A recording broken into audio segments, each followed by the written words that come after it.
Assalamualaikum warahmatullahi wabarakatuh. Salam dan bahagia Bapak Ibu Guru Penggerak. Video kali ini adalah koneksi antar materi Modul 2.3 Coaching untuk Supervisi Akademik. Perkenalkan, fasilitator saya Ibu Haja N. Popan Masriah SPD MSI, pengajar praktik saya Ibu Mismiyanti SPD, dan saya calon guru penggerak angkatan 11 di Itmaina SPD dari Kabupaten Merangin, Provinsi Jambi. Adapun tujuan pembelajaran, calon guru penggerak menyimpulkan dan menjelaskan keterkaitan materi yang diperoleh dan membuat refleksi berdasarkan pemahaman yang dibangun selama modul 2 dalam berbagai media. Selanjutnya adalah A. Pemikiran reflektif terkait pengalaman belajar. 1. Pengalaman atau materi pembelajaran yang baru saja diperoleh. Dalam modul 2.3 ini, saya mempelajari tentang supervisi akademik yang bertujuan untuk pengembangan kompetensi diri dalam setiap pendidik di sekolah. Pendekatan yang digunakan adalah coaching yang memiliki 3 prinsip, yaitu kemitraan, proses kreatif, dan memaksimalkan potensi. Kompetensi inti coaching yang harus dimiliki diantaranya kehadiran penuh atau present, mendengarkan aktif, dan mengajukan pertanyaan berbobot. Percakapan berbasis coaching menggunakan alur Tirta, yaitu tujuan, identifikasi, rencana aksi, dan tanggung jawab. Terdapat 3 tahapan dalam supervisi akademik, yaitu pra-observasi atau perencanaan, observasi atau pelaksanaan, dan pasca observasi ataupun tindak lanjut. 2. Emosi-emosi yang dirasakan terkait pengalaman belajar. Pertama, cemas. Sebelum mengetahui isi materi dalam modul ini, saya sedikit cemas karena khawatir tidak mampu dalam memahami dan mengaplikasikannya. Kedua, tertarik. Setelah mempelajari eksplorasi konsep, saya mulai tertarik dalam mendalami isi dari modul ini. Ketiga, gembira. Saya merasa gembira saat mampu melakukan praktik coaching bersama rekan calon guru penggerak dalam ruang kolaborasi dan demonstrasi kontekstual. Keempat, optimis. Saya optimis untuk mampu mengaplikasikannya di sekolah tempat saya mengajar. 3. Apa yang sudah baik berkaitan dengan keterlibatan diri dalam proses belajar. Saya mampu berkolaborasi dengan rekan sesama calon guru penggerak saat mempraktikkan proses coaching menggunakan alur Tirta dan sesuai dengan prinsip coaching dalam ruang kolaborasi dan demonstrasi kontekstual, baik berperan sebagai coach, coachee, maupun sebagai pengamat ataupun observer. 4. Apa yang perlu diperbaiki terkait dengan keterlibatan diri dalam proses belajar? Yang perlu diperbaiki adalah kemampuan saya dalam mengajukan pertanyaan berbobot agar dapat menggali informasi permasalahan pada diri coachee sehingga dapat menemukan solusi atas permasalahan yang dihadapi. 5. Keterkaitan terhadap kompetensi dan kematangan diri pribadi. Setelah saya mempelajari modul 2.3 tentang coaching dalam supervisi akademik, kompetensi saya mulai berkembang, ditandai dengan mampu mempraktikkan proses coaching menggunakan alur Tirta, baik sebagai coach, coachee, maupun pengamat. Saat saya mempraktikkan proses coaching, saya harus mampu mengendalikan diri dari asumsi-asumsi pribadi dan rasa emosi, sehingga muncul kematangan berpikir dan bertindak agar sesuai dengan prinsip coaching, yaitu kemitraan, proses kreatif, dan memaksimalkan potensi. Selanjutnya, B. Analisis untuk implementasi dalam konteks calon guru penggerak. 1. Memunculkan pertanyaan kritis yang berhubungan dengan konsep materi dan menggalinya lebih jauh.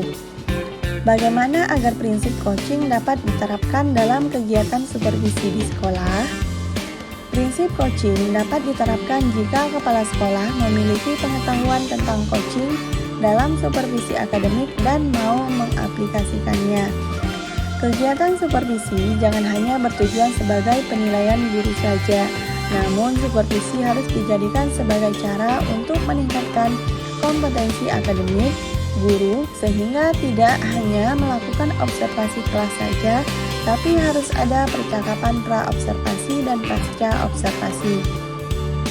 Dalam percakapan pra-observasi, kepala sekolah harus mendiskusikan perencanaan yang akan dilakukan oleh guru.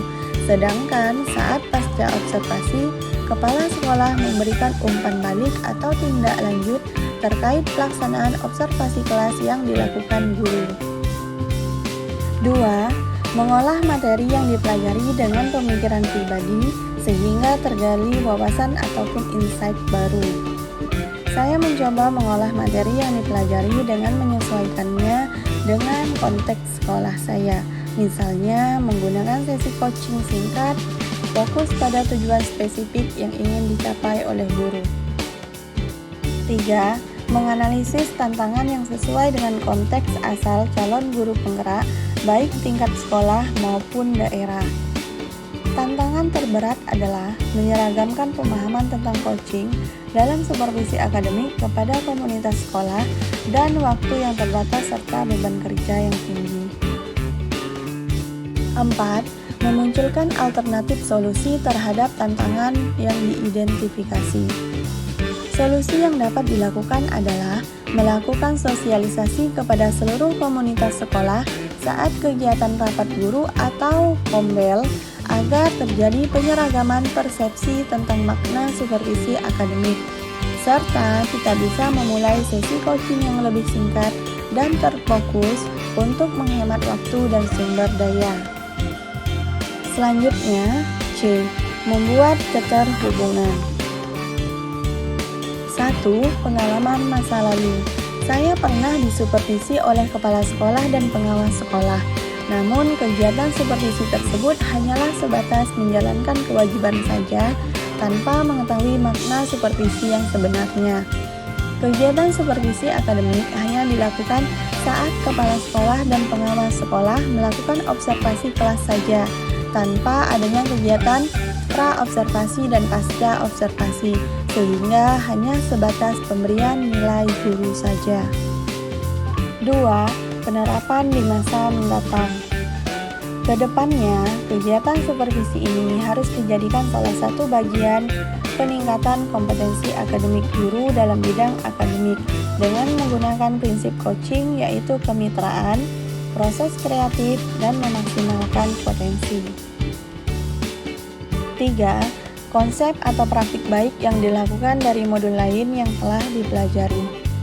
Dalam modul 2.1 tentang pembelajaran berdiferensiasi, saya mempelajari pentingnya mengenali dan memenuhi kebutuhan belajar individu setiap murid.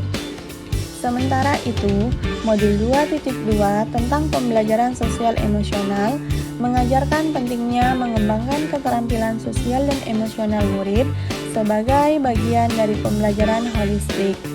Dengan menggabungkan modul 2.1 dan modul 2.2, coaching dalam supervisi akademik menjadi lebih komprehensif, mengembangkan keterampilan coaching yang berdiferensiasi dan memperhatikan aspek sosial emosional mitra coaching.